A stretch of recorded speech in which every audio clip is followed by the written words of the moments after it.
Assalamualaikum warahmatullahi wabarakatuh. Saya Farel Mahardika Alfaiz Salat dengan NIM 130121353 dari kelas IF 45 gabungan 05 ingin mempresentasikan karya ilmiah saya untuk memenuhi tugas 6 tata tulis yang berjudul Analisis Big Data untuk Optimalisasi Pemasaran Digital di Industri E-commerce.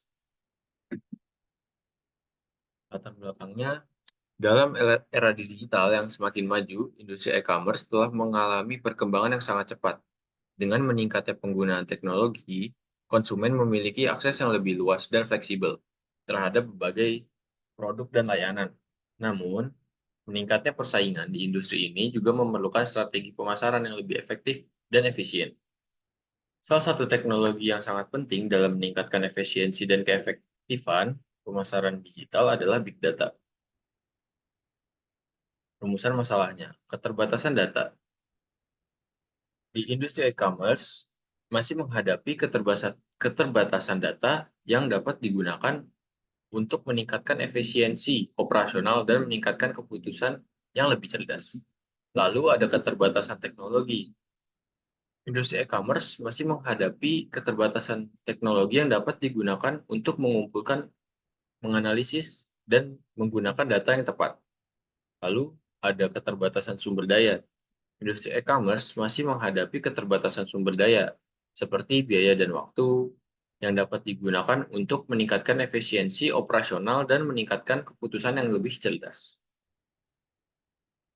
Lalu tujuan penelitian saya, yang pertama mengumpulkan dan menganalisis data pelanggan. Mengumpulkan dan menganalisis data pelanggan untuk meningkatkan efisiensi operasional dan meningkatkan keputusan yang lebih cerdas. Lalu meningkatkan efisiensi operasional.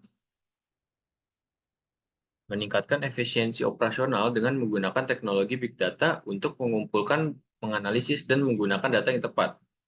Lalu meningkatkan keputusan yang lebih cerdas.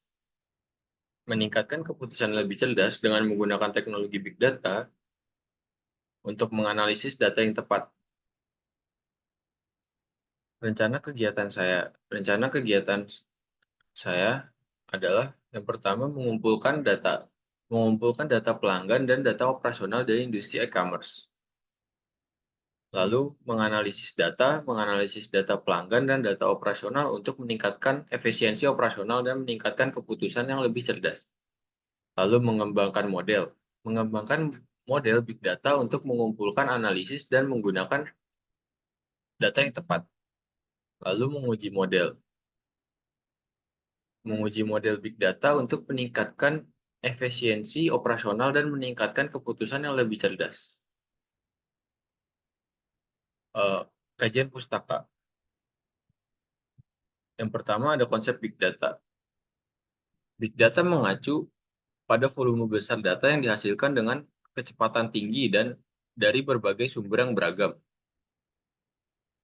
Lalu ada big data dalam pemasaran digital. Pemanfaatan big data dalam pemasaran digital memungkinkan perusahaan untuk mendapatkan wawasan mendalam tentang perilaku konsumen.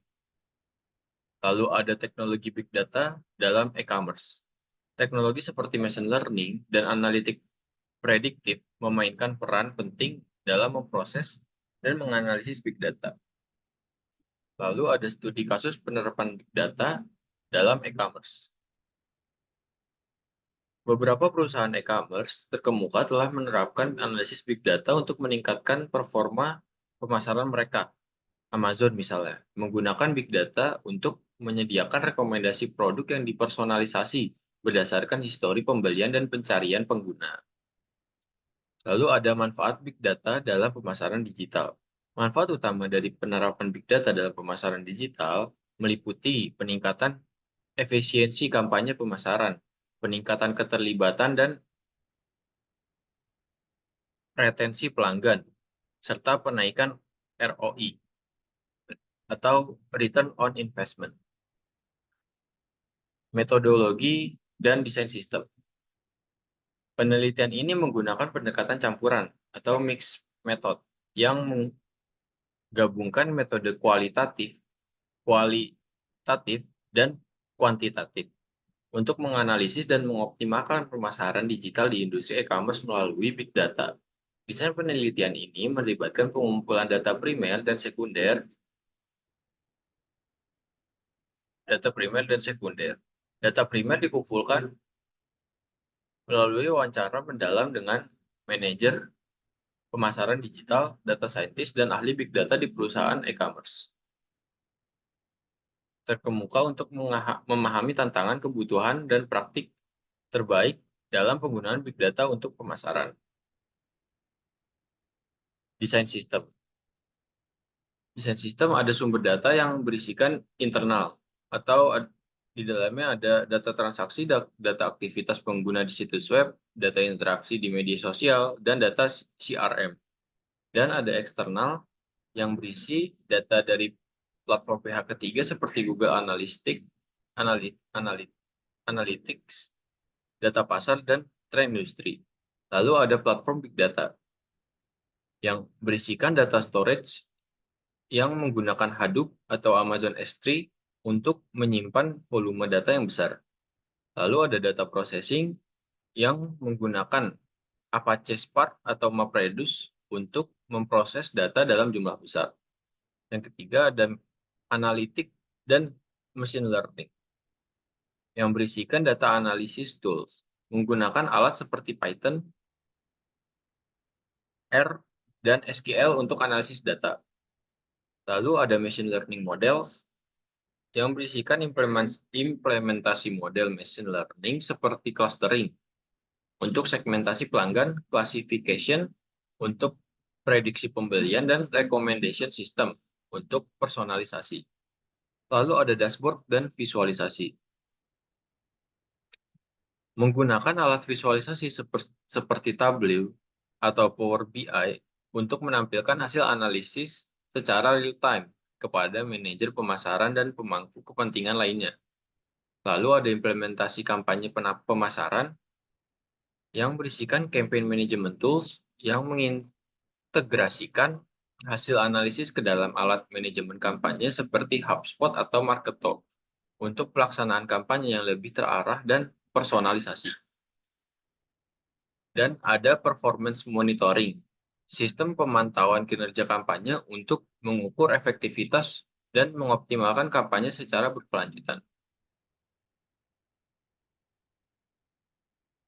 Di sini ada algoritma saya yang menginput dataset konsumen D dan outputnya strategi pemasaran optimal S. Dengan prosedur optimalisasi pemasaran D, langkah pertamanya adalah pengumpulan data. Lalu langkah keduanya pembersihan data, langkah ketiganya analisis data, langkah keempatnya segmentasi pelanggan, langkah kelimanya personalisasi pemasaran, langkah keenamnya implementasi kampanye.